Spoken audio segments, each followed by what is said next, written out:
Welcome to QK news. ముందుగా headlines చూద్దాం. విచారణ తప్పదని బీఆర్ఎస్ నేతలపై రేవంత్ రెడ్డి వ్యాఖ్యలు. అక్రమ మార్గాలు ఎంచుకున్నప్పుడు ప్రజాస్వామ్యబద్ధంగా విచారణ తప్పదని వ్యాఖ్య. నేటి నేతలకు పదవి వ్యామోహం పోవడం లేదన్న ముఖ్యమంత్రి. బీఆర్ఎస్ నేతలు చేయాల్సిన తప్పులన్నీ చేశారని వ్యాఖ్య. వంగవీటి రంగాతో అంబటి రాంబాబును పోల్చడం దారుణమన్న కొల్లు రవీంద్ర. వైసీపీ భ్రష్టు పట్టిపోయిందన్న కొల్లు రవీంద్ర. కులాలు మతాల పేరుతో రెచ్చగొట్టే ప్రయత్నం చేస్తున్నారని మండిపాటు. అంబటిపై దాడిని కులానికి రుద్దే ప్రయత్నం చేయడం సిగ్గుచేటని వ్యాఖ్య. వ్యక్తిగత విమర్శలపై జీవన్ రెడ్డికి దయాకర్ హెచ్చరిక. హద్దులు దాటితే చర్యలు తప్పవన్న టీపీసీసీ. రాజకీయ విమర్శల్లో సంయమనం అవసరమని వెల్లడి. పార్టీ క్రమశిక్షణకు భంగం తగలకూడదని హెచ్చరిక. ఏపీ పరిస్థితులు ఆఫ్ఘనిస్తాన్ను తలపిస్తున్నాయన్న కళ్యాణి. మాజీ మంత్రులు ఇళ్లపై దాడులు దారుణమన్న వైసీపీ మహిళా విభాగం. పోలీసుల ప్రేక్షక పాత్ర శోచనీయమని విమర్శ. భయ వాతావరణంలో పాలకుల రాజకీయ లాభం పొందుతున్నారని ఆరోపణ. ఫోన్ ట్యాపింగ్ ప్రజాస్వామ్యానికి ముప్పు అన్న మోతా రోహిత్. బీఆర్ఎస్ హయాంలో అక్రమ ట్యాపింగ్ జరిగిందని డీసీపీ ఆరోపణ. వ్యక్తిగత స్వేచ్ఛహరణ జరిగిందని మోతా రోహిత్ ఫైర్. దోషులను కఠిన శిక్షలు తప్పవని కాంగ్రెస్ డిమాండ్. ఇక వార్త వివరాల్లోకి వెళ్తే, చంద్రబాబు వ్యాఖ్యలతో రెచ్చిపోయి జరుగుతున్న దాడులపై కర్నూలు జిల్లా వైఎస్ఆర్సీపీ అధ్యక్షుడు ఎస్వి మోహన్ రెడ్డి తీవ్ర ఆందోళన వ్యక్తం చేశారు. రాష్ట్రంలో జరుగుతున్న ప్రతి దాడి వీడియో ఆధారాలతో డిజిటల్ బుక్ లో నమోదవుతుందని హెచ్చరించారు. వైఎస్ఆర్సీపీ కార్యకర్తలు బెదిరింపులకు, తాటాకు చెప్పులకు భయపడే స్థితిలో లేరని స్పష్టం చేశారు. పోలీస్ వ్యవస్థ ప్రతిష్టను కాపాడుకోవాల్సిన బాధ్యత అధికారులదేనని, పోలీసులపై ప్రజలకు నమ్మకం పోతే శాంతి భద్రతలు పూర్తిగా గాడి తప్పుతున్నాయని హెచ్చరించారు. బాధితులే ప్రతీకారం తీర్చుకునే పరిస్థితి వస్తే రాష్ట్రం అరాచక దిశగా వెళ్లే ప్రమాదం ఉందని తెలిపారు. ఆంధ్రప్రదేశ్ ను అరాచక రాష్ట్రంగా మార్చవద్దంటూ పోలీసులను ఆయన చేతులెత్తి వేడుకున్నారు. ఈ రోజు అక్కడ ఉన్నటువంటి పోలీసులు, ఆంధ్ర రాష్ట్ర పోలీస్ వ్యవస్థ ప్రతిష్టను దిగజార్చినారని చెప్తున్నా. మాకందరికీ కూడా డిపార్ట్మెంట్ మీద గౌరవం ఉంది, కానీ ఆడ మిమ్మల్ని తోసిపడేస్తున్నారు, మిమ్మల్ని కొడుతున్నారు, మీ ముందనే అంటు పెడుతున్నారు, మీ ముందనే బాంబులు వేస్తున్నారు. మీరు ఊరికే చూస్తూ ఉన్నారంటే చేతగానితనమా, ఇలాంటి అధికార పార్టీకి తలొగ్గినారా, పూర్తి సరెండర్ అయినారా? అదే జరిగిందంటే, ఇంకా మీ మీద నమ్మకం పోయిందంటే, పోలీసుల దగ్గర పోతే మాకు న్యాయం జరగదని రాష్ట్ర ప్రజలలో వచ్చిందంటే, ఎవరి కొద్ది వాడు లా అండ్ ఆర్డర్ చేతిలో తీసుకుంటాడు. అప్పుడు మీ ఏదన్నా దెబ్బలు తిన్నటోడో విక్టిము పోలీస్ స్టేషన్లకు రారు. చక్కగా ఎక్కడ కత్తులు దొరుకుతాయి, ఏ షాపులో కొడేళ్ళు దొరుకుతాయి, ఏ షాపులో కత్తులు దొరుకుతాయని చక్కగా అక్కడ పోయి వాడే రివెంజ్ పోతాడు. ఆ పరిస్థితి తీసుకొని రావకండి. డిపార్ట్మెంట్కు చేతులెత్తి నమస్కారం చేసి చెప్తున్నాను. వైఎస్ఆర్, మీరు పోలీస్ డిపార్ట్మెంట్ ప్రతిష్టను దెబ్బతీయకండి. కొంతమంది వలన పోలీస్ డిపార్ట్మెంట్ మీద నమ్మకం పోతే, రాష్ట్రము లా అండ్ ఆర్డర్ గాడి తప్పితే అరాచక ఆంధ్రప్రదేశ్ చేయకండి అని డిపార్ట్మెంట్కి కూడా మనవి చేస్తాం. ఈరోజు మీ సెంట్రల్ ఇంటెలిజెన్స్ ఏం చేస్తుంది? మీకు రిపోర్ట్స్ ఇవ్వడం లేదా? ఇంత అరాచక పాలన జరుగుతుంటే మా కూటమి సభ్యులే చేసుకొని లేని వదిలేసినారా? మీరు కూడా చెప్పండి. ఈ పాపంలో బీజేపీ పార్టీ కూడా కూటమిలో ఉన్నారు కాబట్టి మీకు కూడా పాత్ర ఉన్నట్టు ఈ పాపంలో మీకు కూడా భాగం ఉందనే మేము అనుకోవాల్సి వస్తుంది. కాబట్టి సెంట్రల్ హోమ్ మినిస్టర్ గారు, ఉపాధి హామీ పథకం విషయంలో కేంద్ర ప్రభుత్వం ప్రజలను మోసం చేస్తోందని వైఎస్ షర్మిల తీవ్ర విమర్శలు చేశారు. 50 రోజులు కూడా పని ఇవ్వలేని ప్రభుత్వం 125 రోజులు ఇస్తామని చెప్పడం బూటకమని వ్యాఖ్యానించారు. విబిజీ గ్రామ్ జీ పథకం పూర్తిగా దిక్కుమాలిన పథకమని, మన్రేగా పథకాన్ని నిర్వీర్యం చేయడానికే కేంద్రం కుట్రలు చేస్తోందని ఆరోపించారు. ఈ పథకం అమలైతే గ్రామాల్లో వలసలు మరింత పెరుగుతాయని హెచ్చరించారు. ఇప్పటికే అప్పుల ఊబిలో ఉన్న రాష్ట్రంపై మరో 5,000 కోట్ల భారం పడుతుందని తెలిపారు. గ్రామ్జీ పథకానికి చంద్రబాబు మద్దతు ఇవ్వడం దుర్మార్గమని విమర్శించారు. ఉపాధి హామీ పరిరక్షణ కోసం కాంగ్రెస్ చేపట్టిన ఉద్యమానికి ప్రజలంతా మద్దతుగా నిలవాలని పిలుపునిచ్చారు. కాబట్టి ఆ మంటలో చలిగాచుకునే పార్టీ కాబట్టి రాజశేఖర రెడ్డి గారు ఎప్పుడూ బీజేపీ వ్యతిరేకిస్తే జగన్మోహన్ రెడ్డి గారు ఎప్పుడూ బీజేపీని వ్యతిరేకించలేదు. ఆ సాహసమే చేయలేదు. ఇప్పుడు కూడా ఉపాధి హామీ పథకాన్ని కూనీ చేస్తున్నా మాట్లాడరు, అమరావతికి అప్పులిస్తున్నా మాట్లాడరు, పోలవరం ప్రాజెక్టు ఎత్తు తగ్గిస్తున్నా మాట్లాడరు. ఏమనుకోవాలి వీళ్ళందరినీ? అందుకే చెప్తున్నాం, ఈ రాష్ట్రంలో బీజేపీ పార్టీయే అధికారంలో ఉంది. బాబు, జగన్, పవన్ అంటే బీజేపీ పార్టీ. అందరూ కలిసి బీజేపీ పార్టీకే ఊడిగలు చేస్తున్నారు. చంద్రబాబు గారైనా, పవన్ కళ్యాణ్ గారైనా, జగన్మోహన్ రెడ్డి గారైనా అందరూ కూడా బీజేపీ పార్టీకే ఊడిగలు చేస్తున్నారు. అందుకే కాంగ్రెస్ పార్టీ ఈ రోజు ప్రజల పక్షాన ఇంత గట్టిగా నిలబడాల్సి వస్తుంది. అందుకే ప్రజల పక్షాన నిలబడుతుంది కాంగ్రెస్ పార్టీ. అందుకే ప్రజల పక్షాన నిలబడుతుంది రాజశేఖర రెడ్డి బిడ్డ. మిమ్మల్ని అడుగుతున్నది ఒక్కటే, మీ గ్రామం గురించి, మీ ప్రజల గురించి, మీ బిడ్డల గురించి మీరు ఆలోచన చేయాల్సిన సమయం వచ్చింది. వాళ్ళకు ఉద్యోగాలు రావాలి, మీ గ్రామాలు బాగుపడాలి, మనకు అమరావతి కట్టాలి, పోలవరం ప్రాజెక్టు జరగాలి. ఇలాంటివన్నీ జరగాలి అంటే మనకు ప్రత్యేక హోదా రావాలి. ఒక కాంగ్రెస్ పార్టీ అధికారంలోకి వస్తేనే మన రాష్ట్రానికి ప్రత్యేక హోదా వస్తుంది. ప్రత్యేక హోదా వచ్చింది అంటే లక్షల కోట్ల రూపాయలు విలువ చేసేంత మేలు మన రాష్ట్రానికి జరుగుతుంది. మన బిడ్డలకు ఉద్యోగాలు వస్తాయి. మళ్ళీ చెప్తున్నాం, ఉపాధి హామీ పథకం బీజేపీ పార్టీ తెస్తున్న ఈ కొత్త విధానం విబి గ్రామ్ అనే చట్టం ఒక బూటకం. ఎక్కడికక్కడ మీరందరూ కూడా దీన్ని వ్యతిరేకించాలని, కాంగ్రెస్ పార్టీ వైపు నిలబడాలని మీ రాజశేఖర రెడ్డి బిడ్డ శిరస్సు వంచి చేతులు జోడించి మనస్ఫూర్తిగా ప్రార్థిస్తుంది. జోహార్ వైఎస్ఆర్, జోహార్ వైఎస్ఆర్, జోహార్, జై కాంగ్రెస్, జై జై కాంగ్రెస్. మేడారం సమ్మక్క సారాలమ్మ జాతరపై జరుగుతున్న తప్పుడు ప్రచారాలను మంత్రి సీతక్క ఖండించారు. సమ్మక్క సారాలమ్మ దేవతలు నచ్చని వాళ్లే కావాలనే దుష్ప్రచారం చేస్తున్నారని ఆరోపించారు. కొంతమంది స్వాములు, పీఠాధిపతులు కూడా ఉద్దేశపూర్వకంగా జాతరపై అపోహలు సృష్టిస్తున్నారని తెలిపారు. జాతర నిర్వహణలో భక్తులకు ఎలాంటి పెద్ద అసౌకర్యాలు జరగలేదని, భారీ జనసంద్రోహం ఉన్నప్పుడు చిన్న చిన్న పొరపాట్లు జరగడం సహజమని చెప్పారు. వాటిని ఆసరాగా చేసుకుని తప్పుడు ప్రచారం చేయడం సరికాదని సూచించారు. భక్తుల సౌకర్యార్థం ప్రభుత్వం, అధికారులు సమిష్టిగా పనిచేశారని తెలిపారు. మేడారం జాతరపై అపనమ్మకాలు మానేసి వాస్తవాలను గమనించాలని సీతక్క కోరారు. గత కొంతకాలంగా క్లాస్ కొద్దిగా పెరిగి ఈసారి హై క్లాస్ మాస్తో పాటు క్లాస్ పీపుల్ కూడా వచ్చారు. ఒకనొక దశలో అక్కడ ఏముంది, ఉట్టి దేవతలే కదా, ఊరు దేవుళ్లే కదా, ఎందుకు పోతున్నారు అన్నటువంటి కొంతమంది పూజారులు, స్వాములు ఇంతమంది ఇక్కడికి రావడాన్ని కూడా జీర్ణించుకోలేక, దానికి తోడు ఆ రాజకీయ పార్టీల నాయకులకు కొంత మత కుల పీఠాధిపతులు ఉన్నారు. ఆ పీఠాధిపతులకు, ఆ నాయకులకు ఈ దేవుళ్ల కాడికి రావడం నచ్చక, ఈ దేవుళ్ల కాడికి సమ్మక్క సారలమ్మ దగ్గరికి ఇన్ని కోట్ల మంది వస్తుంటే జీర్ణించుకోలేక కొన్ని మీడియా సంస్థలు, కొంతమంది వాళ్ళ అన్యాయ సోషల్ మీడియా ప్రతిదీ కూడా నెగిటివ్ నెరేటివ్ తీసుకుపోయి భక్తుల సంఖ్యను తగ్గించాలనే పెద్ద కుట్ర చేశారు. దానిలో భాగమే ఒక స్వామి డైరెక్ట్ గా జాతరలో ప్రమాదాలు జరిగే ప్రమాదం ఉందని నువ్వు ముందస్తు ఒక వారం, 4-5 రోజుల ముందు, వారం ముందు యూట్యూబ్లలో పెట్టి, అయినా కూడా జనాలు వచ్చారు. నేను పక్కా చెప్తున్నా, ఈ జాతరకు పెరిగినటువంటి ఆదరణను కొన్ని పార్టీలు, కొంతమంది స్వాములు, కొన్ని మీడియా సంస్థలు జీర్ణించుకోలేక తప్పుడు ప్రచారానికి ఎక్కువ ఒడిగొడతా ఉన్నారు. వారు స్పష్టంగా చెప్పిండు, నేను ఆ దేవుణ్ణి నమ్ముకున్నా, ఇక్కడి నుంచి పాదయాత్ర చేసినా అని. ఇవాళ మీరు మంచి మనసుతో నమ్ముకోండి, మంచి మనసుతో మొక్కుకోండి, మంచి చేయండి.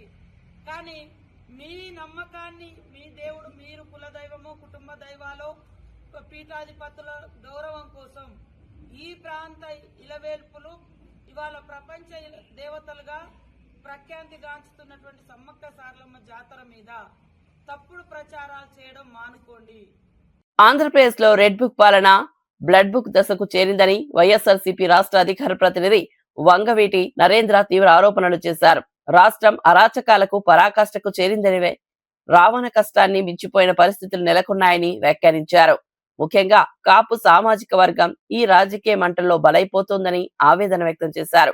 ఏ పార్టీలో అయినా కాపు నాయకుడు ఎదుగుతుంటే తెలుగుదేశం పార్టీ దాష్టీకం చేస్తోందని విమర్శించారు. రాజకీయ ప్రత్యర్థులను భయపెట్టే విధంగా దాడులు, బెదిరింపులు జరుగుతున్నాయని అన్నారు. ప్రజాస్వామ్య విలువలు పూర్తిగా దెబ్బతింటున్నాయని, రాష్ట్రాన్ని తిరిగి శాంతి మార్గంలోకి తీసుకోవాలని ఆయన డిమాండ్ చేశారు. బలిజను కూడా పెట్టారు. ఆ బలిజ రాయలసీమలో నిజంగానే బలైపోతున్నారనేది ఎప్పటి నుంచో చూస్తున్నాం. తెలగాలనేది ఏ విధంగా తెగ నరకబడుతున్నారో కూడా మనం చూస్తున్నాం. ఇక కాపులు అనేవాళ్ళు ఎవరు అధికారంలోకి రావాలన్నా, ఒకవేళ వచ్చినా వాళ్ళ గుమ్మాల దగ్గర కాపు కాస్తూ ఇగో ఇవాళ జరుగుతున్నటువంటి పరాకాష్ఠలో ఎదుర్కొన్నటువంటి సంఘటనలు మీ ముందు ఉంచాలని చెప్పనే ఇవాళ నేను ఈ విషయాన్ని మీకు తెలియజేయాలనుకుంటున్నాను. ఎందుకంటే నాటి నుంచి నేటి వరకు నాడు అంటే కాపుల్లో ఒక బలమైన నాయకుడిగా ఎదుగుతున్నటువంటి స్వర్గీయ వంగవీటి మోహన్ రంగా గారి దగ్గర నుంచి తీసుకుంటే ఎవరైనా కానీ ఒక బలంగా ఒక నాయకుడిగా ఎదుగుతుంటే తెలుగుదేశం పార్టీ ఒక స్వార్థపూరితమైన పార్టీ అని ఆ రోజున ఆయన నిలదీశారు. ఆయనని ఎంత దారుణంగా అధికారంతో హతమొందించారో మీకు తెలుసు. మరి తర్వాత నాయకులు ఎంతమంది ఈ తెలుగుదేశం పార్టీని నిలదీస్తున్న వాళ్ళల్లో పేర్లు చెప్పుకుంటూ వెళ్తే ముద్రగడ పద్మనాభం గారి గురించి మనకు చాలా స్పష్టంగా తెలుసు. ఆయన ఎంత దారుణంగా ఆయన సతీమణిని వాళ్ళ కొడుకుని కాపుల గురించి మాకు న్యాయం జరగట్లేదని ప్రశ్నిస్తే హింసించారో మీకు తెలుసు, మనందరం చూసాం. ఇక ఇప్పుడున్న పరిస్థితుల్లోకి తీసుకొస్తే పేరు నాని గారినే కానీ అంబటి రాంబాబు గారిని కానీ ఈ మధ్య కాలంలో జరుగుతున్నటువంటి ఒక 3 నెలల క్రితం పార్టీ ఏదైనా కానీ తెలుగుదేశంలో ఉన్న ఆంధ్రప్రదేశ్ లో జంగిల్ రాజ్ కొనసాగుతోందని వైఎస్ఆర్సీపీ ప్రధాన కార్యదర్శి గడికోట శ్రీకాంత్ రెడ్డి తీవ్ర వ్యాఖ్యలు చేశారు. చట్టపాలన పూర్తిగా నిర్వీర్యమై శక్తి ఉన్నవారే న్యాయంగా మారిన పరిస్థితి నెలకొందని ఆరోపించారు. రాజకీయ ప్రత్యర్థులపై దాడులు, బెదిరింపులు పెరిగిపోతున్నా ప్రభుత్వం చూస్తూ ఊరుకుందని విమర్శించారు. ప్రజల ప్రాణాలు, ఆస్తులకు భద్రత లేకుండా పోయిందని తెలిపారు. పోలీస్ వ్యవస్థపై రాజకీయ ఒత్తిళ్లు పెరిగి న్యాయం దూరమవుతుందని ఆవేదన వ్యక్తం చేశారు. ఇలాంటి పరిస్థితులు ప్రజాస్వామ్యానికి ప్రమాదకరమని హెచ్చరించారు. రాష్ట్రాన్ని ఆటవిక పాలన నుంచి కాపాడాలంటే ప్రజలంతా అప్రమత్తంగా ఉండాలని, ప్రజాస్వామ్య హక్కుల కోసం పోరాడాల్సిన అవసరం ఉందని గడికోట శ్రీకాంత్ రెడ్డి పిలుపునిచ్చారు. గతంలో హత్య రాజకీయాలు జరిగినప్పుడు కానీ, ఫ్యాక్షన్ రాజకీయాలు జరిగేటువంటి సమయాలలో కానీ, ఇట్లాంటి టైంలలో కూడా పోలీస్ వ్యవస్థ చక్కగా కరెక్ట్గా పనిచేస్తూ ఉండేది. ఒత్తిళ్లకు తలదోకుండా న్యాయం వైపు పోయేది. ఇప్పుడు చేస్తున్నటువంటి సిస్టంలో చాలా దారుణంగా ఉన్నాయి. దాడులు చేసేది, ఇల్లులు నిప్పులు పెట్టేది, మళ్ళీ వాళ్ళపైనే కేసులు పెట్టి వాళ్ళనే అరెస్ట్ చేసేది. ఇది సాంప్రదాయమా? రాంబాబు గారు ఒక మాట అన్నారు అని చెప్పి మీరు ఇది చేశారే, మరి అక్కడ వేలాది మంది మీడియాలలో వచ్చి మాటలు మాట్లాడినట్టు ఎన్ని రికార్డ్ అయినాయి కదా. వాళ్ళందరిపైన చర్యలు తీసుకునే దమ్ము మీకు ఎందుకు లేదు? వ్యవస్థలపైన గౌరవం లేనట్లే కదా మీకు. మరి ఆ రోజు పట్టాభి గారు కానీ, నేను చెప్పినటువంటి నాయకులంతా జగన్మోహన్ రెడ్డి గారిని అంత నీచాది నీచంగా ఘోరంగా మాట్లాడారే. అప్పుడు మేము మాట్లాడింది తప్పు అన్నటువంటి మాట మీ నోట్లో నుంచి ఏ రోజన్నా వచ్చిందా? మీ దిగజారుడుతనానికి నిదర్శనం ఇది. మరొక పక్క అప్పనంగా 1000 ఎకరాలు సంబంధించి 1000 కోట్లకు సంబంధించిన ఆస్తులు మీ కుటుంబ సభ్యులకి ఇచ్చేసుకుంటాం. ఇవన్నీ అంశాలు ప్రజలు ఎక్కడ చర్చకు వస్తాయో అని చెప్పి ఈ దాడులు చేయించడం, దీన్ని డైవర్ట్ చేయించడం, ఇదే ప్రజాస్వామ్యం? నీకు చిత్తశుద్ధి ధైర్యం ఉంటే ప్రశ్నించే వాళ్ళని పిలిపించి ఏందయా మీ బాధ అని చెప్పి కనుక్కో.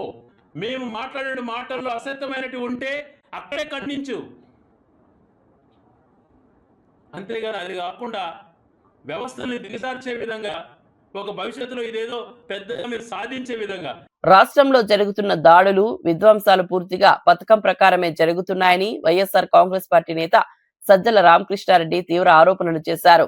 జోగి రమేష్ ఇంటిపై జరిగిన దాడి యాదృచ్ఛికం కాదని, కూటమి ప్రభుత్వం ప్రత్యర్థులను భయపెట్టేందుకే ఇలాంటి చర్యలకు పాల్పడుతోందని విమర్శించారు.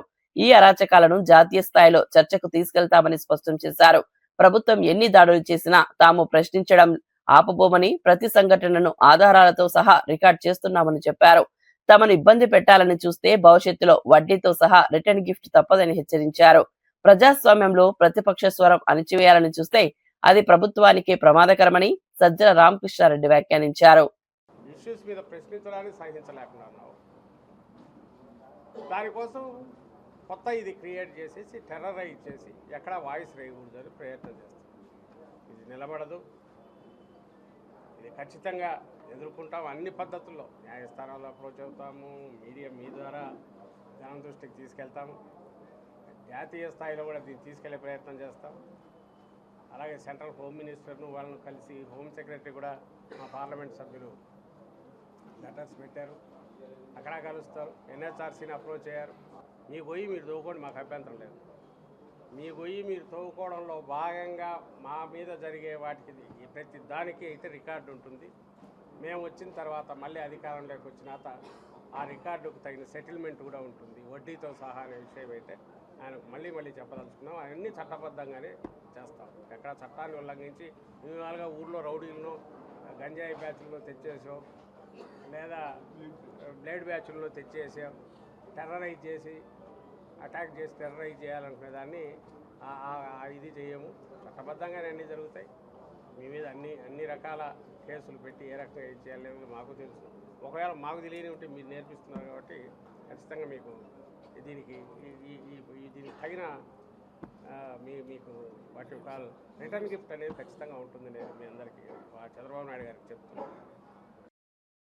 బీఆర్ఎస్ నేతలు కేసీఆర్ ను జాతిపితగా అభివర్ణించడం ముఖ్యమంత్రి రేవంత్ రెడ్డి ఘాటుగా స్పందించారు. తెలంగాణ ఉద్యమాన్ని నడిపిన వారిలో ప్రొఫెసర్ కోదండరాం ఉద్యమకారుడు కాదా అని ప్రశ్నించారు. ఉద్యమ సమయంలో కోదండరాం ఇంటి తలుపులు బద్దలు కొట్టి అరెస్టు చేసిన ఘటన మీ పాలనలోనే జరిగిందని గుర్తు చేశారు. అప్పుడు ఉద్యమకారుల పట్ల గౌరవం గుర్తుకు రాలేదా అంటూ బీఆర్ఎస్ ను నిలదీశారు. తెలంగాణ ఉద్యమం అనేది ఒక్క వ్యక్తితో సాధ్యపడలేదని, అనేక మంది త్యాగాల ఫలితమే రాష్ట్ర సాధన అని సీఎం స్పష్టం చేశారు. ఉద్యమాన్ని వ్యక్తిగత ఆస్తిలా చిత్రీకరించడం చరిత్రకు అన్యాయమని రేవంత్ రెడ్డి వ్యాఖ్యానించారు. మరి ఈనాడు జాతిపితగా చెప్పుకునే వాళ్ళు, ఉద్యమకారులు అని చెప్పుకునే వాళ్ళు, రాజకీయ పార్టీలు ఒక పరిస్థితిలో వైఫల్యం చెందినాయి అనుకున్నప్పుడు అన్ని రాజకీయ పార్టీలు కలిసి ఒక పొలిటికల్ జేఏసీ పెట్టుకొని ఆ జేఏసీకి చైర్మన్గా ప్రొఫెసర్ కోదండరాం గారిని పిల్లలకు పాఠాలు చెప్పుకునే పంతులను మనం ముందులో పెట్టుకొని తెలంగాణ రాష్ట్రాన్ని సాధించినాం. వారు ఉద్యమకారుడు కాదా? ఉద్యమాన్ని నడపలేదా?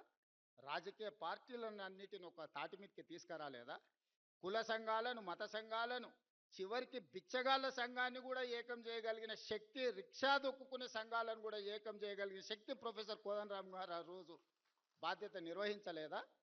ఇదే రావి నారాయణ రెడ్డి ఇదే హాల్లో అన్ని రాజకీయ పక్షాల సమావేశాన్ని ఏర్పాటు చేసి జానారెడ్డి గారి ఇంటికాడ నుంచి నాకు తెలిసినంత వరకు ఇక్కడికే వచ్చి ఆనాడు తెలంగాణకు అనుకూలము కాదు, ఆ తెలంగాణకు వ్యతిరేకం కాదు, ఆర్ఎస్యు నుంచి ఆర్ఎస్ఎస్ వరకు, కమ్యూనిస్టుల నుంచి కాంగ్రెస్ వరకు ఏకం చేసి తెలంగాణ ఉద్యమాన్ని ముందుకు నడిపించిన ప్రొఫెసర్ కోదండరాం గారు ఉద్యమకారుడు కాదా? మరి అలాంటి ఉద్యమకారుడైన కోదండరాం గారి ఇంటి తలుపులు బద్దలు కొట్టించి పోలీసులతో ఈడ్చుకపోయేటంత నేరం కోదండరాం గారు ఏం చేసిండ్రు? మీరు అధికారంలో ఉన్నప్పుడు ఉద్యమకారులకు జరిగిన అవమానం మీరు అప్పుడే మర్చిపోయినరా? తిరుపతి లడ్డూలో జంతువుల కొవ్వు ఉందంటూ చేసిన వ్యాఖ్యలపై తెలుగుదేశం పార్టీ డిఫెన్స్ లో పడిందని వైఎస్ఆర్ కాంగ్రెస్ పార్టీ రాష్ట్ర అధికార ప్రతినిధి మార్గాని భరత్ విమర్శించారు. లడ్డూ పవిత్రతపై ఆరోపణలు చేయడం కోట్లాది భక్తుల మనోభావాలను దెబ్బతీసినట్లేనని అన్నారు. ఏడాదిన్నరగా చంద్రబాబు కూటమి నేతలు తప్పుడు ప్రచారం చేస్తున్నారని ఆరోపించారు. ల్యాబ్ రిపోర్టులు జంతు కొవ్వు లేదని స్పష్టంగా చెబుతున్నా ఇప్పటికీ అదే అంశాన్ని రాజకీయం కోసం వాడుకుంటున్నారని మండిపడ్డారు. ఇలాంటి ఆరోపణలపై ఎవరైనా మౌనంగా ఉంటారా అని ప్రశ్నించారు. భక్తి పేరుతో రాజకీయాలు చేయడం తగదని, తిరుమల ప్రతిష్టతను కాపాడాల్సిన బాధ్యత అందరిది అని మార్గాని భరత్ వ్యాఖ్యానించారు. కార్యక్రమం పేజ్ నంబర్ 35 లో ఏదైతే ఈ రిపోర్ట్ ఇచ్చిన దాంట్లో యానిమల్ ఫ్యాట్ ఉందని చూపిస్తా ఉన్నాడు. అది ఎప్పుడుదండి? అది ఎప్పుడైతే సిబిఐ ఎంటర్ అయిన తర్వాత కోర్టుకి ప్రజెంట్ చేసిన దాంట్లో నేను పేజ్ నెంబర్ 35 కూడా చూపిస్తాను. అక్కడ ఎక్కడుందో చూపించండి. మీరు గతంలో మీరు మ్యానుఫ్యాక్చర్ చేసిన పాత రిపోర్ట్స్ ఉన్నాయి కదా, ఆ రిపోర్ట్స్ ఆధారంగా చూసుకుని అందులో చూపిస్తా ఉన్నాడు. ఎప్పుడైతే సిబిఐ ఎంటర్ అయిన తర్వాత, ఒక సెట్ ఫామ్ అయిన తర్వాత, వాళ్ళు ఒక సుమారుగా ఛార్జ్ షీట్, నాకు తెలిసి 400 పేజీల దగ్గర ఛార్జ్ షీట్ కోర్టుకి సబ్మిట్ చేసిన తర్వాత, ఆ సబ్మిట్ చేసిన దాంట్లో 35వ పేజీలు ఎక్కడ ఉందని అడుగుతా ఉన్నా. ఆయనతో పాటు పయ్యావల్ కేశవ్ ఫైనాన్స్ మినిస్టర్, అతను కూడా చెప్పాడు పేజ్ నంబర్ 35 అని. ఎక్కడ ఏ పేజ్ నంబర్ 35లో ఉందో చూపించండి. ఇలాగ మిస్లీడ్ చేసే కార్యక్రమం చేయకండి. అసలు తప్పు జరిగింది, మీ దగ్గర తప్పు జరిగింది. మీ దగ్గర తప్పు జరిగినప్పుడు మీరు క్షమాపణ కోరాల్సింది మీరు ముగ్గురు 3 ఫ్లైట్లలో ఎలా 3 ఫ్లైట్లలో తిరుగుతున్నారు కదా, ముగ్గురు 3 ఫ్లైట్లలో తిరుపతి కొండెక్కి అక్కడ వెళ్ళి ముక్కుని నేలపైకి రాసి పొరపాటు జరిగిందని మీరు క్షమాపణ కోరుకోండి. ఎందుకంటే కలియుగంలో మీరు ఈ కాలంలోనే చూసేస్తారు, మీరు ఉంటున్న జీవితంలోనే. ఎందుకంటే మీరు అంత పెద్ద తప్పు చేశారు. దేవుణ్ణి రాజకీయాల్లోకి లాగే అంత వ్యక్తులు మీరు ఇంత దారుణంగా. మా జగనన్న ఎప్పుడు చెప్తా ఉంటాడు, పైన దేవుడు ఉన్నాడు. ఆ దేవుడే మీకు శాస్త్రి. కుల మతాలను అడ్డం పెట్టుకుని వైసీపీ రాజకీయాలు చేస్తుందని మంత్రి కొల్లు రవీంద్ర తీవ్ర విమర్శలు చేశారు. అక్రమ మద్యం కేసులో అరెస్టైన జోగి రమేష్ పై చట్టపరమైన చర్యలు తీసుకున్నామని తెలిపారు. తప్పుడు పనులు చేస్తూనే చంద్రబాబు లోకేష్ లపై ఇష్టమొచ్చినట్లు మాట్లాడడం వైసీపీ నేతలకు అలవాటైందని అన్నారు. అంబటి రాంబాబు చేసిన వ్యాఖ్యలు సభ్య సమాజం సిగ్గుపడేలా ఉన్నాయని వ్యాఖ్యానించారు. ప్రజాస్వామ్యంలో విమర్శలకు హద్దులు ఉండాలన్నారు. వైసీపీ నేతల భాషల పట్ల ప్రజల్లో తీవ్ర ఆగ్రహం ఉందని, అదే వారి రాజకీయ పతనానికి కారణమవుతుందని మంత్రి కొల్లు రవీంద్ర స్పష్టం చేశారు. ప్రజలను రెచ్చగొట్టే వ్యాఖ్యలు మానుకుని బాధ్యతాయుతంగా వ్యవహరించాలని హితవు పలికారు. భ్రష్టు పట్టినటువంటి వైఎస్ఆర్ పార్టీ ఇవాళ వైసీపీ నాయకులు ఇష్టారాజ్యంగా మాట్లాడి, వాళ్ళు మాట్లాడినటువంటి భాషకి ప్రజల్లో వచ్చినటువంటి వ్యతిరేకతని ఇవాళ కులాల పేరు చెప్పి, మతాల పేరు చెప్పి, కుల మతాల మీద ఇవాళ పేలాలు ఎక్కువాలనే ప్రయత్నం చేస్తున్నారు. కుల మతాలను అడ్డం పెట్టుకుని రాజకీయం చేయాలని ప్రయత్నం చేస్తున్నారు. నిజంగా ఇది చాలా సిగ్గుచేటు.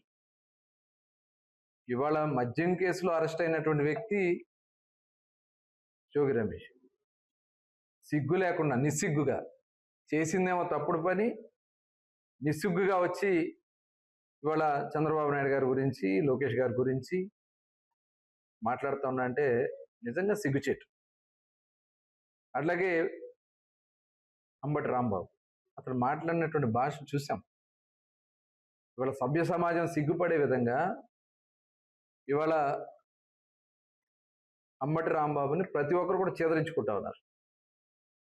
దీన్ని రాజకీయం చేసి కులముద్ర చుట్టాలని ఇవాళ వంగవీటి మోహన్ రంగ గారితో అంబటి రాంబాబు గారిని పోలుస్తాం అంటే ఒకసారి మనం అందరూ కూడా ఆలోచించాలి. మరి ఆయన స్థాయి ఏంటి?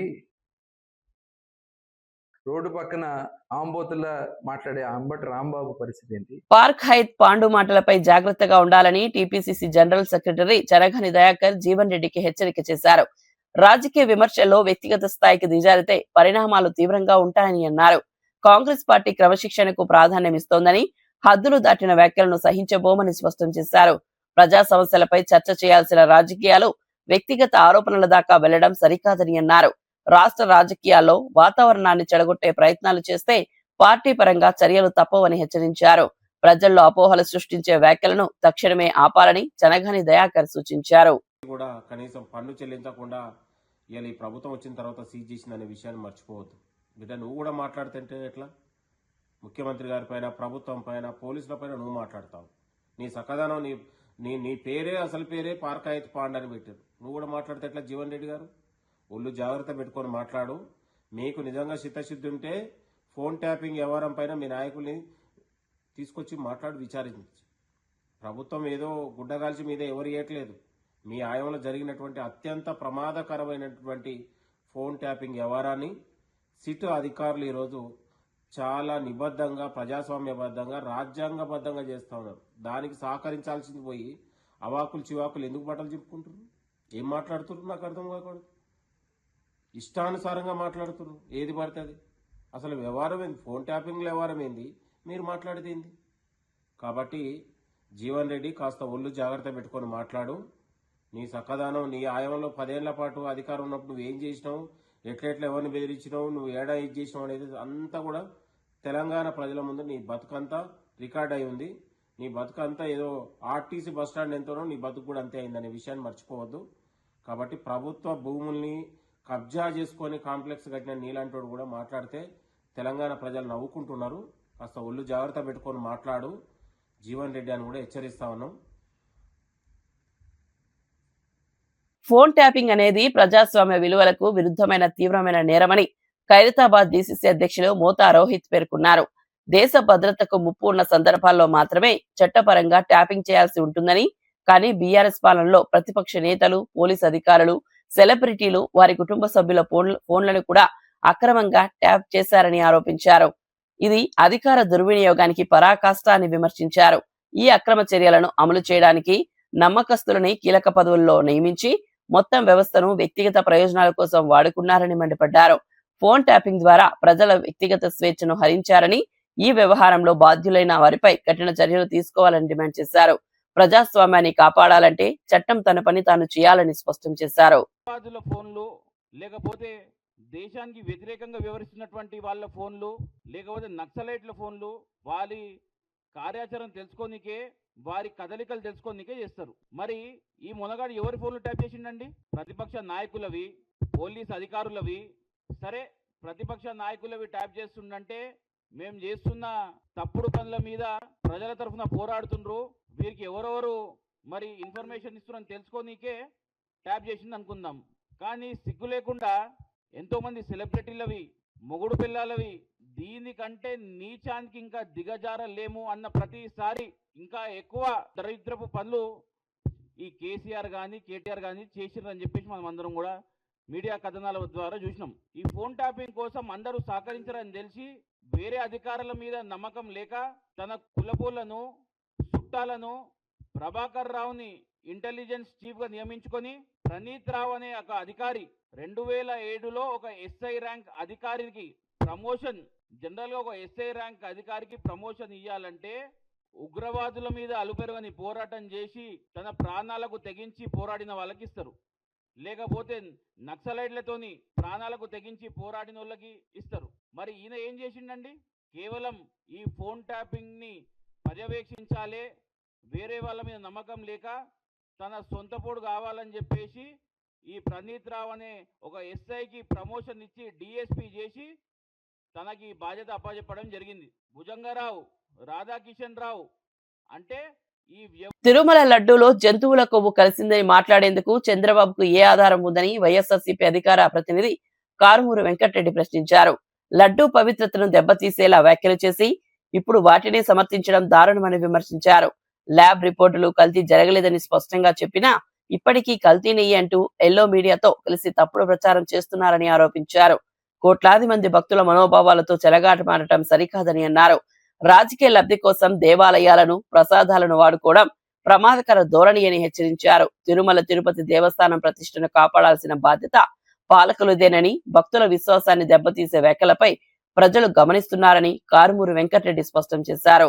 మీ రాజకీయ అవసరాల కోసం, స్వార్థ అవసరాల కోసం 1,00,000 సార్లు మీరు రోడ్డు మీదకి వచ్చి నా భార్యను ఎలా అన్నారు అని చెప్పి మాట్లాడారు. మీరు ఇప్పుడు తిరుమల వెంకటేశ్వర స్వామి ప్రతిష్టను, పవిత్రతను పూర్తిగా ఈరోజు బజార్లోకి తీసుకొని వచ్చి నిస్సిగ్గుగా మాట్లాడుతూ ఉన్నారు.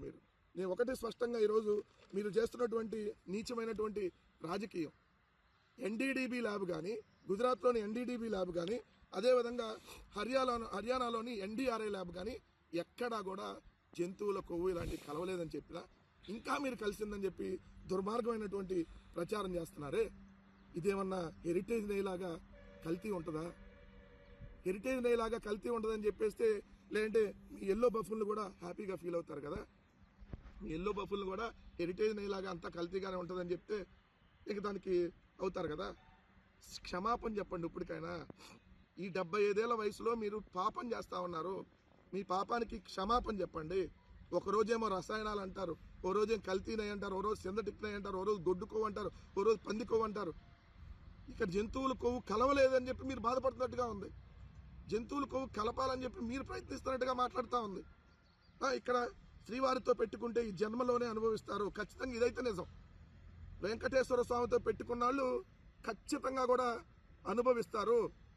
అది ఈరోజు ఎవరు వెంకటేశ్వర స్వామి ప్రతిష్టను దిగజారుస్తూ ఉన్నారో, మీరు ఫ్లెక్స్లు వేసి రోడ్ల మీద లడ్డూ ఫ్లెక్స్లు వేసి మహా అపచారం జరిగిందని చెప్పి ఇంకా తప్పుడు ప్రచారాలు చేస్తుంది మీరు కాదా?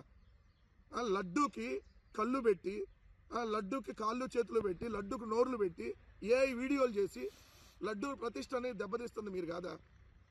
ఇంకా కూడా సిగ్గు లేకుండా ఎలా మాట్లాడతావు? ముఖ్యమంత్రి హోదాలో నువ్వు మాట్లాడుతున్నటువంటి నీచం ఇది. వైఎస్ఆర్సీపీ ప్రభుత్వ కాలంలో రాష్ట్రం అప్పుల పాలవుతోందని హడావిడి చేసిన చంద్రబాబు ఇప్పుడు ఏ సెక్టర్ ను వదలకుండా ఇష్టానుసారంగా అప్పులు చేస్తూ రాష్ట్రాన్ని మరింత ఆర్థిక భారంలోకి నెట్టుతున్నారని మాజీ ఆర్థిక మంత్రి బుగ్గన రాజేంద్రనాథ్ రెడ్డి ఆరోపించారు. అప్పట్లో రాష్ట్రం శ్రీలంక అవుతుందంటూ ప్రజలను భయపెట్టారని, కానీ ఇప్పుడు అదే చంద్రబాబు భారీ అప్పులు చేస్తూ మౌనం పాటిస్తున్నారని విమర్శించారు. కార్పొరేషన్ల ప్రభుత్వ రంగ సంస్థల అన్నింటినీ అప్పుల ఊబిలోకి నెట్టారని చెప్పారు. అప్పుల వినియోగంపై స్పష్టత లేకుండా భవిష్యత్తు తరాలపై భారాన్ని మోపుతున్నారని అన్నారు. అప్పులపై నిజాయితీగా శ్వేతపత్రం విడుదల చేయాలని డిమాండ్ చేశారు. రాష్ట్ర ఆర్థిక స్థితిపై ప్రజలను మభ్యపెట్టే ప్రయత్నాలు ఇక సాగవని, వాస్తవాలు బయటకు వస్తాయని బుగ్గన హెచ్చరించారు. 750 కోట్లు ఇది కాక అంటే ఇవన్నీ కలిపితే 89,320 కోట్లు ఉన్నాయండి. 89,320 కోట్లు. ఈ 89,320 కోట్లలో మనము ఏదైతే జలజీవన్ మిషన్ మాదిరి చూసినట్లయితే ఇవన్నీ కూడా చాలా వరకు మీరు మీ రాష్ట్ర ఖర్చుల కోసం వాడినట్లు అర్థమవుతుంది. లేకుంటే భారతదేశ వ్యాప్తంగా దేశానికంతా కలిసి జలజీవన్ మిషన్లో 17,000 కోట్లు ఖర్చు పెడితే దేశానికంతా కలిసి అంటే అందులో రాష్ట్ర వాటా ఎంత? 17,000 కోట్లలో సగం ఎంత అవుతుంది? 8,500 కోట్లు. మొత్తం దేశమంతా కలిసి 8,500 కోట్లు రాష్ట్రాలు ఖర్చు పెడితే మీరు మాత్రము ఆ జలజీవన్ మిషన్ పేరు మీద 12,000 కోట్లు అప్పు చేసినారండి. అంటే ఎక్కడ వాడినట్లేదు? అదేవిధంగా పవర్ ఫైనాన్స్, అదేవిధంగా మార్కెట్, అదేవిధంగా ఏదన్నా చూడండి. ఇది కాక రాజధాని పేరు మీద రాజధానికి వచ్చేసి ప్రపంచ బ్యాంకు, ఏషియన్ డెవలప్మెంట్ బ్యాంకు నుంచి 15,000 కోట్లు, హడ్కో నుంచి 11,000 కోట్లు, జర్మనీకి చెందిన KFW సంస్థ నుంచి 5,000 కోట్లు, మరి NABFID నుంచి 7,500 కోట్లు, APPFCL నుంచి 1,500 కోట్లు, నాబార్డు నుంచి 7,387 కోట్లు, మొత్తం 47,387. ఇప్పటికీ రాజధాని తరఫున రాజధాని కోసము అమరావతి కోసం 47,387 కోట్లు. ఎక్కడికి వెళ్తున్నాము అని మాకేం చెప్తారు? అప్పులు అప్పులు అప్పులు, అది చేసిరి ఇది చేసిరి, శ్రీలంక, వెనెజులా, కొలంబియా అంటారు. ఈరోజు మీరు చూడండి చేసే పరిస్థితి. మేము చెప్తూ వస్తున్నాం. ఏమని చెప్తున్నాము? నిజం చెప్పాలంటే మేము అందరితో పోల్చుకున్నా, దేశంతో పోల్చుకున్నా, మిగతా ఎన్నో రాష్ట్రాలతో పోల్చుకున్నా కూడా మేము చాలా తక్కువ అండి చేసింది. అది మీరు కేవలం మీడియాలో మీకున్న శక్తి వలన మీరు అబద్ధాన్ని నిజంగా నిరూపించేదానికి మీరు. ఆంధ్రప్రదేశ్ లో జరుగుతున్న పరిణామాలు చూస్తే మనం ఆఫ్ఘనిస్తాన్ లో ఉన్నామా అన్న అనుమానం కలుగుతోందని వైఎస్ఆర్సీపీ మహిళా విభాగం అధ్యక్షురాలు వరద కళ్యాణి తీవ్ర వ్యాఖ్యలు చేశారు. మాజీ మంత్రులు ఇళ్లపై పెట్రోలు, బాంబులతో దాడులు చేసి హత్యాయత్నాలకు పాల్పడడం దారుణమని అన్నారు. పోలీసులు కళ్ల ముందే ఇవన్నీ జరుగుతున్నా వారు ప్రేక్షక పాత్ర పోషించడం శాంతి భద్రతల వైఫల్యానికి నిదర్శనమని విమర్శించారు. తిరుపతి లడ్డూపై పెట్టిన తప్పుడు రెచ్చగొట్టే ఫ్లెక్సీలను వెంటనే తొలగించాలని డిమాండ్ చేశారు. ప్రజాస్వామ్యంలో భిన్నాభిప్రాయాలకు చోటుండాలని, కానీ హింసను ప్రోత్సహించడం ప్రమాదకరమని హెచ్చరించారు. రాష్ట్రంలో భయ వాతావరణం సృష్టించడం ద్వారా పాలకులు రాజకీయ లబ్ధి పొందాలని చూస్తున్నారని, ప్రజలు ఈ పరిస్థితులను గమనిస్తున్నారని ఆమె పేర్కొన్నారు. వచ్చింది 3 అంశాల మీద. దీని మీద సమాధానం చెప్పాల్సింది పోయి ఎమ్మెల్యే ఏకంగా భర్తతో కలిసి వచ్చి దాడి చేయడం ఏంటి? కేంద్ర మంత్రి పెమ్మసాని గారి వ్యాఖ్యలు ఏంటి? అతని అనుచరులు దగ్గరుండి వాళ్ళే దాడి చేయడం ఏంటి? మనం చూసాం ఆ విజువల్స్ లో. అసలు ఎమ్మెల్యే భర్తే కర్ర పట్టుకొని వచ్చి కొట్టడం ఏంటి? కర్రలతో, సుత్తులతో, రాడ్డులతో, రాళ్లతో. అంటే భయాందోళనకు గురి చేయాలి, ప్రతిపక్షం అనేది మోగబోవాలి. అసలు ఎంత దారుణం అంటే ఈ ఫ్లెక్సీలు ఏంటండి? ఈ ఫ్లెక్సీలు ఏంటి? ఫ్లెక్సీలు సిబిఐ రిపోర్ట్లో స్పష్టంగా చెప్పింది కదా, అందులో జంతు కొవ్వు కలవలేదు అని. అంటే న్యాయస్థానాలు వీటి మీద వీళ్ళకి నమ్మకం లేదా? నమ్మకం లేక ఇలాంటి ఫ్లెక్సీలు అడ్రస్ ఏమీ లేకుండా వేయడమా? అంటే ప్రజల్ని ఇలా నిత్యం అబ్బిపెడుతూ పక్కదోవ పట్టిస్తూ. బీజేపీ వాళ్ళు తీసుకుంటే ఆ రోజు చెక్క భజన చేసుకుంటూ ఒక మహిళ వచ్చింది. ఈ రోజు ఎందుకు ఆవిడ మాట్లాడలేదు? ఈవెన్ బీజేపీ వాళ్ళు ఈరోజు మాట్లాడాలి, మోడీ గారితో సహా బీజేపీ రాష్ట్ర అధ్యక్షులు అందరూ మాట్లాడాలి. ఎంత అరాచకం ఈ ఆంధ్రప్రదేశ్ రాష్ట్రంలో జరుగుతుంది. ఇలా రెచ్చగొట్టే పనులు చేస్తూ మళ్ళీ తిరిగి మా పార్టీ నాయకుల మీద దాడులు చేయడం ఎంతవరకు సమంజసం? దీన్ని మేము తీవ్రంగా ఖండిస్తూ ఉన్నాము. మహిళా ఎమ్మెల్యే ఆ గల్లా మాధవి గారు ఎంత దారుణం! ఆవిడ ఒక మహిళ, మొదటిసారి ఎమ్మెల్యే అయింది. ప్రజలేమో ఆవిడేదో మంచి చేస్తుందని ఓట్లేసి గెలిపించారు. మంచి చేయట్లేదు సరికదా, ప్రతిపక్ష నాయకుడి మీద ఈ విధంగా దాడులు పూనుకోవడం ఎంతవరకు సమంజసం? అసలు ఇలాంటి శాంతి భద్రతల సమస్యలు తలెత్తినప్పుడు అధికార పక్షం రక్షించాలి ప్రజల్ని. ఇలాంటివి జరగకుండా చూడాల్సింది పోయి వాళ్ళే రెచ్చగొట్టి వాళ్ళే శాంతి భద్రతలు విఘాతం చేస్తూ ఉంటే ఇంకేంటి దీని పరిస్థితి? తక్షణమే మేము కోరుకుంటున్నాం, గవర్నర్ గారు దీని మీద జోక్యం చేసుకోవాలి. రాష్ట్రపతి పాలన ఈ రాష్ట్రంలో విధించాల్సిన అవసరం ఉంది అని తెలియజేస్తూ ఉన్నాను. ఇలాంటి తప్పుడు పనులకి మేము ఎప్పటికి కూడా ఊరుకోము. ఖచ్చితంగా ఇలాంటి ఫ్లెక్సీలన్నీ తొలగించాలి, ప్రజలను మభ్యపెట్టే పని మానుకోవాలని తెలియజేస్తూ ఉన్నాను. గత వారం రోజులుగా ఆంధ్రప్రదేశ్ లో జరుగుతున్న పరిణామాలు చూస్తుంటే రాష్ట్రంలో ఆటవిక రాక్షస పాలన నడుస్తోందని కమలాపురం వైఎస్ఆర్సీపీ ఇన్ఛార్జ్ నరేన్ రామాంజులరెడ్డి వ్యాఖ్యానించారు. చంద్రబాబు దిగజారు రాజకీయాలు అందరికీ తెలుసు, కానీ తిరుమల లడ్డూ ప్రతిష్టను కూడా దిగజార్తి స్థాయికి వెళ్తారని ఊహించలేదని అన్నారు. కోట్లాది మంది భక్తుల విశ్వాసానికి ఇది తీవ్రమైన దెబ్బని పేర్కొన్నారు. రాజకీయ లాభాల కోసం పవిత్ర అంశాలను వాడుకోవడం ప్రజాస్వామ్యానికి ముప్పని హెచ్చరించారు. రాష్ట్రంలో జరుగుతున్న హింసాత్మక ఘటనలు దాడుల పాలకుల వైఫల్యాన్ని చూపిస్తున్నాయని అన్నారు. ప్రజలంతా శాంతి, భద్రత, ధర్మ పరిరక్షణ కోసం ప్రశ్నించాల్సిన సమయం వచ్చిందని, ఈ విధమైన పాలనకు ప్రజలే తగిన సమాధానం ఇస్తానని నరేన్ రామాంజులరెడ్డి స్పష్టం చేశారు. అనుకోలేదు చంద్రబాబు నాయుడు గారిని అంత దూరం పోతారని చెప్పేసి. తన జగన్మోహన్ రెడ్డి గారిని రాజకీయంగా అణగదొక్కాలనే ఉద్దేశంతో వేసినటువంటి ఎత్తుగడే తిరుమల లడ్డూలో జంతువు కొవ్వు కానీ యానిమల్ ఫ్యాట్ కానీ కలిసిందని చంద్రబాబు నాయుడు గారు చేసినటువంటి ఆరోపణ. నిన్న కూడా కుప్పంలో చంద్రబాబు నాయుడు గారు ఏమని చెప్తారంటే ఎన్డీబీబీ ల్యాబ్లో జంతువు కొవ్వు కలిసింది లడ్డూలో అని తెలియంది, దాని తర్వాతనే నేను చెప్పినాను అని చెప్పేసి చంద్రబాబు నాయుడు గారు చెప్తారు. ఒక నిమిషం చంద్రబాబు నాయుడు గారు చెప్పిందే కరెక్ట్ అని అనుకుందాం. చంద్రబాబు నాయుడు గారు చెప్తున్నట్టుగా ఎన్డీబీబీ ల్యాబ్లో వచ్చినటువంటి రిపోర్ట్లో పంపించినటువంటి శాంపుల్ కూటమి ప్రభుత్వం ఏర్పడిన తర్వాత పంపించినటువంటి శాంపుల్. ఆ శాంపుల్ ఎవరు తీశారు అంటే అప్పుడు ఈవోగా ఉన్నటువంటి శ్యామలరావు గారు తీయడం జరిగింది. ఈ కూటమి ప్రభుత్వం ఏర్పడిన తర్వాత మొట్టమొదటి పోస్టింగ్ ఎవరికన్నా ఇచ్చారంటే టీడీడీ ఈవో అయినటువంటి శ్యామలరావు గారు తీయడం జరిగింది. జూన్ నెల 2024 అంటే లాస్ట్లో 23-24 తారీఖులో తీసినటువంటి శాంపుల్ రిపోర్టు చంద్రబాబు నాయుడు గారు చెప్తారు. ఓకే, సో జూన్ నెలలో తీసినటువంటి రిపోర్ట్ అంటే గత 5 సంవత్సరాలలో ఎక్కడ కూడా నెయ్యి శాంపుల్ కానీ లడ్డూ శాంపుల్ కానీ ఏవి కూడా లేవు. సో అవి ఏవి కూడా ఎన్డీబీబీ ల్యాబ్లకు కావచ్చు, అది పంపించినటువంటి దాఖలాలు లేవు. సో ఎన్డీబీబీ ల్యాబ్కు పంపించినటువంటి శాంపుల్ చంద్రబాబు నాయుడు గారి హయాంలో శ్యామలరావు గారి నేతృత్వంలో తీసినటువంటి శాంపుల్ ఎన్డీబీబీ ల్యాబ్కు పంపించారు. దాంట్లో జంతు కొవ్వు ఉందని చెప్పారనేది చంద్రబాబు నాయుడు గారు చెప్తున్నారు. సో దాంట్లో ఉందని తేలితే గత 5 సంవత్సరాలలో ఉందని ఆయన ఈ రకంగా చెప్తారు. వార్తలు ముగించే ముందు ముఖ్యాంశాలు మరోసారి.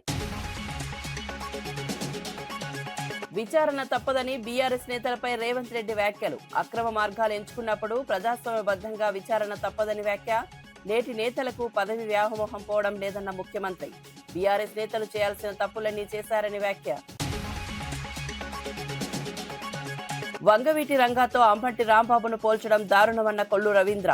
వైసీపీ భ్రష్టు పట్టిపోయిందన్న కొల్లు రవీంద్ర కులాలు మతాల పేరుతో రెచ్చగొట్టే ప్రయత్నం చేస్తున్నారని మండిపాటు. అంబటిపై దాడిని కులానికి రుద్దే ప్రయత్నం చేయడం సిగ్గుచేటని వ్యాఖ్య. వ్యక్తిగత విమర్శలపై జీవన్ రెడ్డికి దయాకర్ హెచ్చరిక. హద్దులు దాటితే చర్యలు తప్పవన్న టీపీసీసీ. రాజకీయ విమర్శల్లో సంయమనం అవసరమని వెల్లడి. పార్టీ క్రమశిక్షణకు భంగం తగలకూడదని హెచ్చరిక.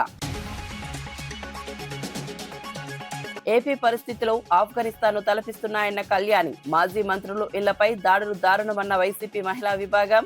పోలీసుల ప్రేక్షక పాత్ర శోచనీయమని విమర్శ. భయ వాతావరణంలో పాలకుల రాజకీయ లాభం పొందుతున్నారని ఆరోపణ. ఫోన్ ట్యాపింగ్ ప్రజాస్వామ్యానికి ముప్పు అన్న మోతా రోహిత్.